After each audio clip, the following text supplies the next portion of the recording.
Welcome back, everyone. I wanted to continue with the topic that we discussed in the last Trail Talk number 2, and that is about letting go of control on life, letting go of our grip on life to some extent, and actually working with life to be a co-creator. And by life, that could be the universe, that could be divine spirit, that could be God, that can be anything you want to call it. I like neutral terms like spirit or life. So for those of you who haven't seen any of my other videos, I am making quite a dramatic change to my life.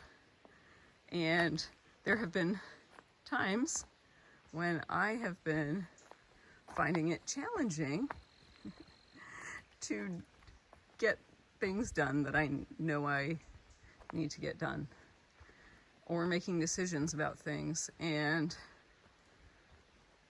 it all flows when I just relax and I move in the right direction and then just let life meet me halfway. And often it meets me, as I said before in another video, meets me more than halfway.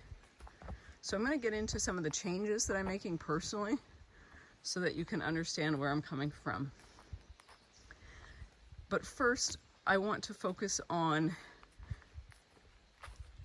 how I make decisions.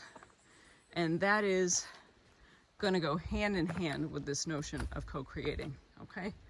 So first and foremost, when I am struggling with a decision, I know that I'm not going to make the right decision. There's usually a deep knowing where there's absolutely no question in my mind. And that is when I know I am making the right decision. And you can also often tell this by how your body feels. That's how I do it. You know, if my body is tense, then I am either making the wrong decision or I know I am trying to control the situation too much. That maybe, and here is the biggest question to ask yourself, or if you want, discard anything I say if it doesn't resonate. But if I am making a decision and I have any doubts whatsoever, or I don't have that deep, calm knowing inside myself that it is 100% right, I ask myself, am I making this decision in fear? Am I making this decision out of fear? Often that is money-based, like not making a decision based on the financial circumstances of it all. It really varies.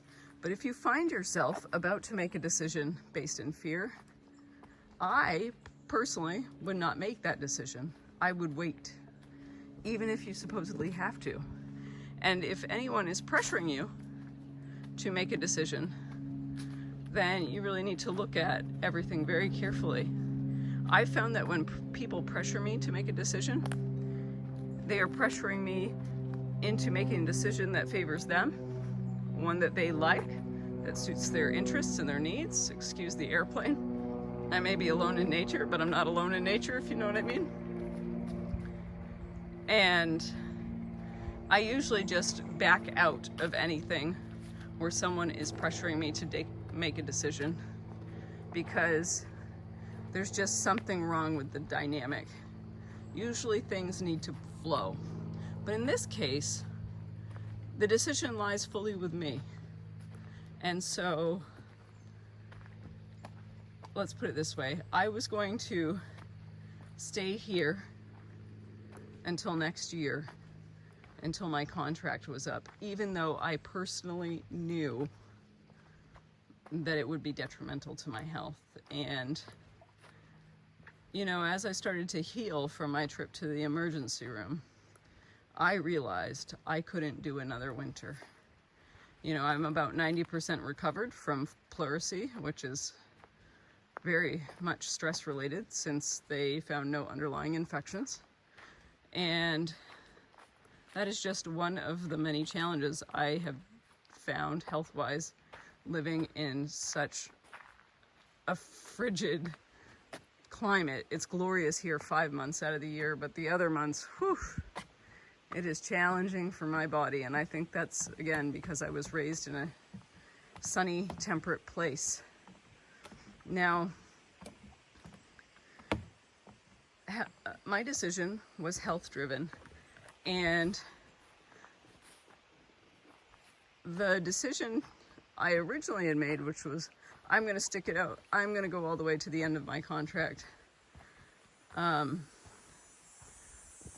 was an interesting one, because I realized that I was putting a job and income and someone else's business over my health, and that was probably not the right thing to do. Even though I enjoy it here so much, I just knew that winter is really, really hard for me. And not just in the I'm cold sort of way. I mean, health-wise, it's very, very difficult. So the ER trip was a wake-up call. It took me several weeks, but I got it. I got the message. And so I gave plenty of notice to my employer, who was super gracious and so appreciative of the notice I gave him, and thanked me for my efforts and all my good work. And it's really nice to leave my position with the extended offer that I am always welcome back. And I really appreciate that, and I like maintaining positive relationships with people. Now, I will tell you that the moment I made that decision, you know, I was so sad to give notice when I spoke with him. And I knew it was the right decision afterwards, because even though I was sad to give notice, I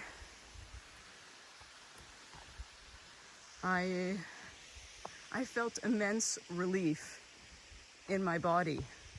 My body was telling me it was the right decision. My body was telling me that you did the right thing. You can exhale now. And, you know, I think that our disconnect from our body is one of the reasons that we make so many poor decisions.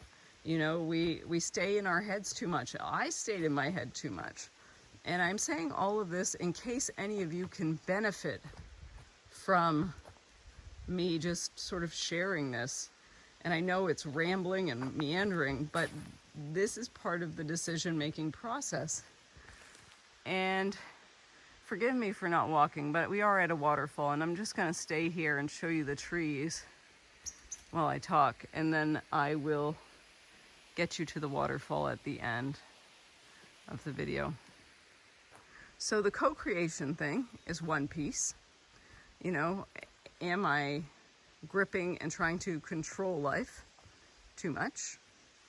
Or am I just moving in the right direction and letting life work with me and kind of just feeling things out? The other is, am I making a decision in fear?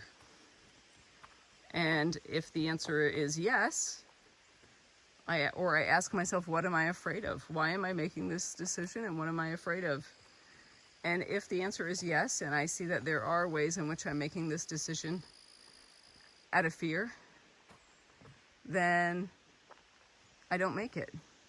If someone's pressuring me, I won't do it, because it's usually not in my best interests or in the collective interest of all of us. It's just in their favor. And I believe most things, I believe in win-win. I don't believe in anyone exploiting anyone. And last but not least, is this going to compromise my health? Mentally, emotionally, spiritually, physically. You know, today and the past few weeks, I've been focused on physical health. And of course, that affects mental, emotional, and spiritual, even though the primary focus is physical. So I hope that helps. That's really where I'm at with making decisions. And I hope that that sort of strategy helps you in some way. Again, I don't pretend to know all the answers for everyone in every situation. All I can do is share what works for me. And if you find it beneficial, put it to good use or put parts of it to use, and discard or disregard anything that doesn't resonate. The next time you see me, I will be somewhere very, very different, and it will just be me and my backpack, and I'm taking you all with me. Until then, take great care, and I'll see you all soon. Bye for now.